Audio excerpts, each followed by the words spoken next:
வணக்கம் மேல்நிலை முதலாம் ஆண்டு மாணவர்களே.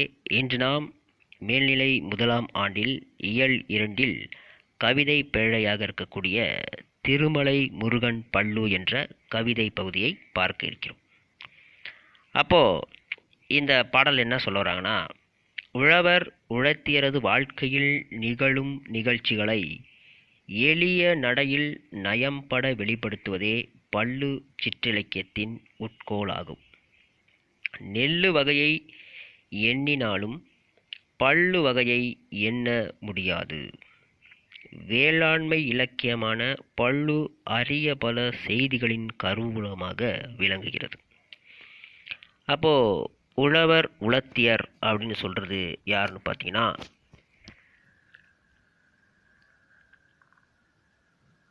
மருத நிலத்தில் இருக்கக்கூடிய வயலும் வயல் சார்ந்த இடத்தில் வாழக்கூடியவர்கள் தான் அந்த உழவர் உழத்தியர். அந்த வயல் சார்ந்த இடத்தில் வாழக்கூடிய உழவர் உழத்தியருடைய வாழ்க்கை முறையை வெளிப்படுத்தும் நூல்தான் இந்த பள்ளு இலக்கியம். நெல், அதாவது பெடி, நெல் வகையை எண்ணினாலும் பள்ளு வகையை எண்ண முடியாது அப்படின்னு சொல்லுவாங்க. அப்போ வேளாண்மை இலக்கியமாக இருக்கக்கூடிய இந்த பள்ளு இலக்கியம் அரிய பல செய்திகளின் கருவூலமாக விளங்குகிறது.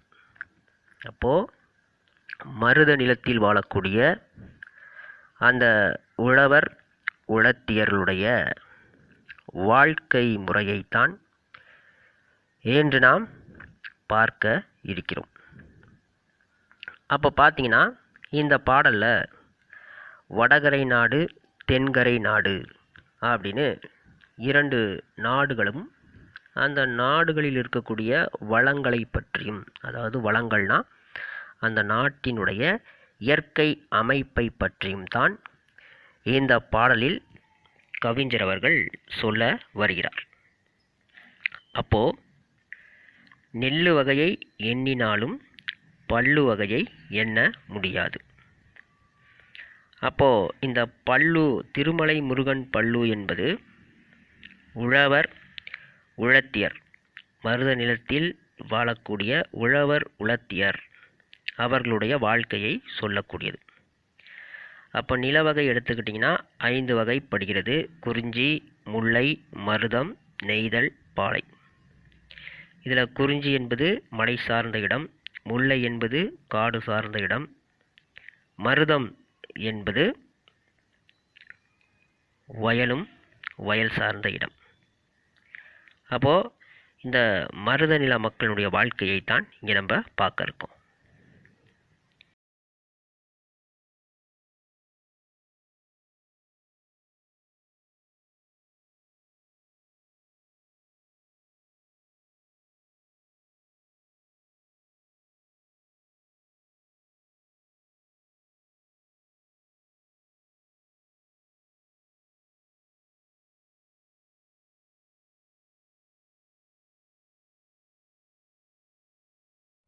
அப்போ வடகரை நாட்டினுடைய வளத்தை பற்றிய பாடல் பாருங்க.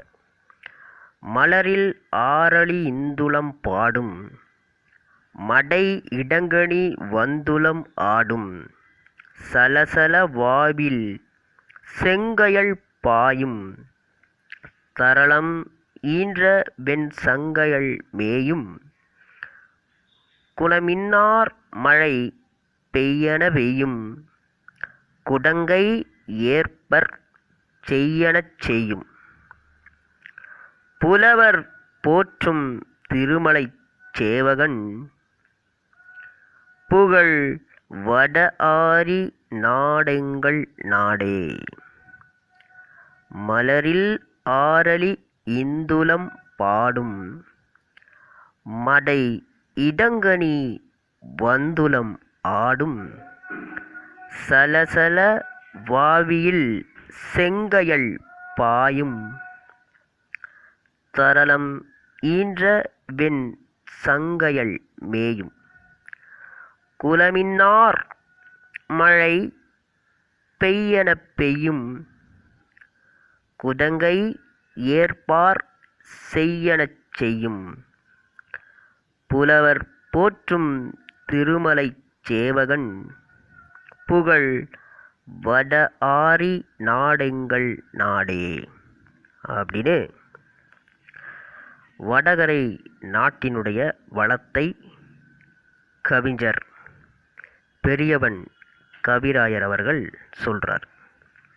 அப்போது இந்த வடகரை நாடு எடுத்துக்கிட்டிங்கன்னா இந்த நாட்டில் இருக்கக்கூடிய மலரில் வண்டுகள் மொய்த்து கொண்டிருக்கிறது. இந்த மொய்த்து கொண்டிருக்கக்கூடிய வண்டுகள் ஈந்தளம் என்ற பண்ணை பாடிக்கொண்டு இருக்கிறது. அப்போது இந்த மலரில் இருக்கக்கூடிய வண்டுகள் ஈந்தளம் என்ற பண்ணை பாடிக்கொண்டு இருக்கின்றன. அப்படி இருக்கும் பொழுது அங்கு மீனை பிடித்து உண்பதற்காக வந்த அந்த உள்ளான் என்ற பறவை இந்த ஈந்தளம் என்ற பண்ணை கேட்டுக்கொண்டு அங்கே கட்டப்பட்டிருந்த அந்த சங்கிலியில் ஆடிக்கொண்டு இருக்கிறது. அப்போ மலரில் மொய்க்கக்கூடிய அந்த வண்டுகள் ஈந்தளம் என்ற பண்ணை பாடிக்கொண்டு இருக்கிறது. பண் என்றால் பாடல். அப்போ இந்த பாடலை கேட்டுக்கொண்டு மீனை பிடித்து உண்பதற்காக வந்த அந்த உள்ளான் என்ற பறவை இந்த பண்ணை கேட்டுக்கொண்டு இந்த பாடலை கேட்டுக்கொண்டு அங்கே கட்டப்பட்டிருந்த சங்கிலி அந்த சங்கிலியில் உட்கார்ந்து ஆடிக்கொண்டு ஒய்யாரமாக இருக்கிறது. அப்படி இருக்கும்போது இந்த வடகரை நாட்டை எடுத்துக்கொண்டீர்கள் என்று சொன்னால் அங்கே இருக்கக்கூடிய முனிவர்களுடைய வாக்குகள் எல்லாம் உண்மையாக நடக்கும். முனிவர்கள் அருள் வாக்கு சொன்னாலும் அது பலிக்கும், அவர்கள் சாபமிட்டாலும் அது பலிக்கும். அங்கே இருக்கக்கூடிய அந்த பெண்கள் மழையை பார்த்து வானத்தை பார்த்து மழை பெய்யச் சொன்னால் உடனே என்னாகும்? மழை என்பது பெய்யும். அப்போது வடகரை நாட்டில் மலர்களில் மொய்க்கும் வண்டு ஈந்தளம் என்ற பண்ணை ரீங்காரமிட்டு பாடுகிறது. அந்த வண்டினுடைய இசையை கேட்டுக்கொண்டு வாய்க்காலில் இருக்கக்கூடிய மதகுகளின் இடையே கட்டப்பட்ட சங்கிலியில் மீனை பிடித்து உண்பதற்காக வந்த உள்ளான் பறவை வாளை ஆட்டிக்கொண்டு அமர்ந்திருக்கிறது. தாமரை தடாகத்தில் மீன்கள் துள்ளி பாய்ந்து விளையாடுகிறது. தாமரை குளத்தில் மீன்கள் எல்லாம் துள்ளி பாய்ந்து விளையாண்டு கொண்டிருக்கிறது. முத்துக்களை ஈன்ற வெண்மையான சங்குகள் பரவி காணப்படுகிறது. அப்போது முத்துக்களை ஈன்ற சங்குகள் எல்லாம் அங்கு இருக்குது. அந்த மின்னலை போன்று வெளிச்சமான முகத்தை உடைய இருக்க அந்த பெண்கள் முகத்தை உடைய அந்த பெண்கள் பெய் என்று சொன்னால் மழை பெய்யும். உள்ளங்கையில் ஏந்தி இறந்து உண்ணும் இயல்பை உடைய முனிவர்கள் கூறும் வார்த்தைகள் எல்லாம் மெய்யாகும். இத்தகைய தன்மை கொண்ட திருமலையில் புலவர்கள் போற்றுகின்ற திருமலை சேவகன் வீற்றிருக்கிறார். அப்போது வடகரை நாட்டில் பார்த்திங்கன்னா முதலில் மலரில் மொய்க்கும் வண்டுகள் ஈந்தளம் என்ற பண்ணை பாடிக்கொண்டு இருக்கிறது. வண்டுகள் ஈந்தளம் என்ற பண்ணை பாடுகிறது. அப்போது மதகுகளுக்கு இடையே சங்கிலி கட்டியிருக்காங்க. மதகு என்று சொன்னால் ஒரு இடத்தில் நீரை தேக்கி வைத்து அந்த நீர் செல்வதற்காக ஏற்படுத்தப்பட்ட வாய்க்கால் போன்ற அமைப்பு, வரி வரியாக லைனாக இருக்கும், அதுதான் மதகு. அப்போ அந்த மதகுகளில் கட்டப்பட்டுள்ள சங்கிலியில் அந்த உள்ளான் பறவை மீனை பிடித்து உண்பதற்காக, ஏன்னா மதகுகளை திறந்தால் தண்ணீர் வரும், தண்ணீரோடு மீனும் வரும். அந்த மீனை தின்பதற்காக உள்ளான் பறவை சங்கிலியில் உட்கார்ந்து வாலை ஆட்டிக்கொண்டு அந்த வண்டுகள் இசைக்கக்கூடிய இந்தளம் என்ற பண்ணையும் கேட்டுக்கொண்டு இருக்கிறது. தாமரை தடாகத்தில் மீன்களெல்லாம் துள்ளி பாய்ந்து விளையாடுகின்றன. முத்துக்களை ஈன்ற வெண்மையான சங்குகளெல்லாம் பரவி காணப்படுகிறது. மின்னலை போன்ற ஒளி மிகுந்த அந்த பெண்கள் மழையை பார்த்து, மழையே நீ பொழிந்துவிடு, நீ பெய்துவிடு அப்படின்னு சொன்னால் அங்கு மழை பொழியும். அது மாத்திரம் இல்லாமல் அங்கு வாழக்கூடிய முனிவர்கள் சொல்லக்கூடிய வார்த்தைகள் எல்லாம் அப்படியே பலிக்கும். இத்தகைய தன்மை கொண்ட திருமலையில் புலவர்களெல்லாம் வணங்கக்கூடிய தெய்வமாகிய திருமலை சேவகன் வாழ்ந்து கொண்டு வருகிறார் அப்படின்னு வடகரை நாட்டின் வளத்தை இந்த பாடலின் வழியாக சொல்கிறார்கள். இப்போது வடகரை நாடுன்னு எடுத்துக்கிட்டிங்கன்னா உங்களுக்கு ஞாபகம் வர வேண்டியது இந்தளம் என்ற வண்டு இசைக்கிறது. மீனை பிடித்து உண்பதற்காக வந்த பறவை உள்ளான் பறவை.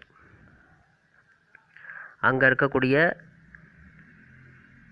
மதகுகளில் மீன்கள் துள்ளி பாய்ந்து விளையாடுகிறது. வெண்மையான சங்குகள் பரவி காணப்படுகிறது. மின்னலை போன்ற பெண்கள் மழையை பார்த்து பெய்ய சொன்னால் மழை என்பது பெய்யும். அங்கு வாழக்கூடிய முனிவர்களெல்லாம் சொல்லக்கூடிய விஷயங்கள் அனைத்தும் பலிக்கும். அப்போது அங்கே இருக்கக்கூடிய புலவர்களெல்லாம் வணங்கக்கூடிய தெய்வம் யார் என்று சொன்னால் அவர்தான் திருமலை சேவகன். அந்த திருமலை சேவகன் தான் வடகரை நாட்டில் வாழக்கூடிய தெய்வம். அப்போ வடகரை நாட்டில் வாழக்கூடிய தெய்வம் யார் என்று சொன்னால் திருமலை சேவகன். அடுத்தது தென்கரை நாட்டினுடைய புகழ சொல்கிறாங்க. இந்த தென்கரை நாட்டில் பார்த்திங்கன்னா நீண்டு வளர்ந்த சோலையில் மேக கூட்டங்கள் எல்லாம் தங்கி செல்லுகின்றன. இந்த நாட்டில் உள்ள பொன்னாலான மாட மாளிகைகளில் அகில் புகையின் நறுமணம் பரவிக்கொண்டே இருக்கிறது.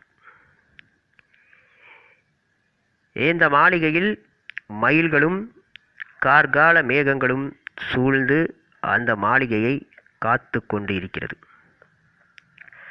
செங்கோலை கொண்ட மன்னர் தென்கரை நாட்டை நீதி தவறாது காவல் காத்து கொண்டு இருக்கிறார்.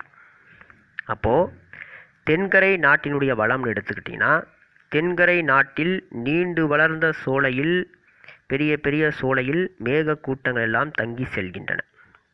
அதை தான் தென்கரை நாட்டின் பாடலில் சொல்கிறாங்க. வளரும் காவில் முகில்தொகை ஏறும் பொன் மாடம் எங்கும் அகிற்புகை நாரும் குளிரும் மஞ்சையும் கொண்டலும் காக்கும் கோல்முறை மன்னர் மண்டலங் காக்கும் இளமின்னார் பொன்னரங்கில் நடிக்கும் முத்து ஏந்தி வாழ்வித் தரங்கம் வெடிக்கும் அலியுலாம் கொன்றை சூடும் குற்றாலத்தென் ஐயன் தென்னாரி நாடெங்கள் நாடே. வளரும் காவில் முகில் தொகை ஏறும். அப்போ அங்கே இருக்கக்கூடிய அந்த நாட்டில் எங்கு பார்த்தாலும் அகில் புகையின் நறுமணம் பரவி காணப்படும். அங்கு நீண்டு நெடித்துயர்ந்த சோலைகளில் மேக கூட்டங்கள் எல்லாம் காவல் காத்து கொண்டு இருக்கிறது. அங்கே இருக்கக்கூடிய அரங்குகளில் பெண்கள் ஆடி பாடி மகிழ்ந்து வருகிறார்கள். அந்த தென்கரை நாட்டை மன்னன் செங்கோல் ஏந்தி காவல் காத்து வந்து கொண்டிருக்கிறான். அப்போ தென்கரை நாட்டில் எங்கு பார்த்தாலும் அகில் மரத்தினுடைய புகை நறுமணம் பரவி காணப்படும். அங்கே இருக்கக்கூடிய அரங்குகளில் பெண்கள் நடனமாடிக்கொண்டிருப்பார்கள். அந்த நாட்டை மேகங்கள் காவல் காத்து கொண்டு இருக்கிறது. ஏன்னா அங்கே நீண்டு நெடித்துயர்ந்த மரங்கள் எல்லாம் இருக்கின்றன. அந்த நாட்டை மன்னர் செங்கோல் ஏந்தி பாதுகாத்து கொண்டு இருக்கிறார். அப்போது இந்த தென்கரை நாட்டில் மேகங்கள் காவல் காக்கிறது என்று சொன்னால் அங்கே நீண்டு நெடித்துயர்ந்த இயற்கையான பசுமையான மரங்கள் எல்லாம் இருக்கிறது. அதனால தான் அங்கே மேகங்கள் உருவாகிறது. மேகம் எப்படி உருவாகுதுன்னா, ரொம்ப உயரத்தில் குளிர்ச்சியான ஒரு இடத்தில் குளிர்ச்சியான ஒரு சூழ்நிலையில் மேகங்கள் உற்பத்தி ஆகுது. அப்போ இந்த தென்கரை நாடு என்பது குளிர்ச்சியான நாடு. அங்கே நீண்டு நெடித்துயர்ந்த மரங்கள் எல்லாம் இருக்கின்றன, அகில் மரங்கள். அந்த மரங்களிலிருந்து புகைகள் நறுமணங்கள் எல்லாம் அந்த நாடுதோறும் பரவுகிறது. அங்கே இருக்கக்கூடிய அரங்குகளில் பெண்கள் எல்லாம் நடித்து மகிழ்ந்து விளையாடுகிறார்கள். அந்த ஊரில் இருக்கக்கூடிய குளங்களில் இருக்கக்கூடிய அலைகள், வேவ்ஸ், குளங்களில் இருக்கக்கூடிய அலைகள் எல்லாம் முத்துக்களை ஏந்தி வருகிறது. அவ்வலைகள் கரைகளில் மோதும் பொழுது முத்துக்கள் சிதறி வெடிக்கிறது. இத்தன்மை கொண்ட குற்றாலத்தில் வண்டுகள் மொய்க்கும் கொன்றை மலரை சூடிய தென்னாடுடைய சிவபெருமானாகிய குற்றாலநாதர் வீற்றிருக்கிறார். அப்போது தென்கரை நாட்டில் அகிற்புகையின் நறுமணம் எங்கும் பரவி இருக்கிறது. நீண்ட நெடித்துயர்ந்த மரங்களிலெல்லாம் மேகங்கள் தங்கி அந்த நாட்டை காவல் காக்கிறது. செங்கோலை ஏந்திய மன்னன் அந்த நாட்டை நீதி தவறாமல் காக்கிறான்.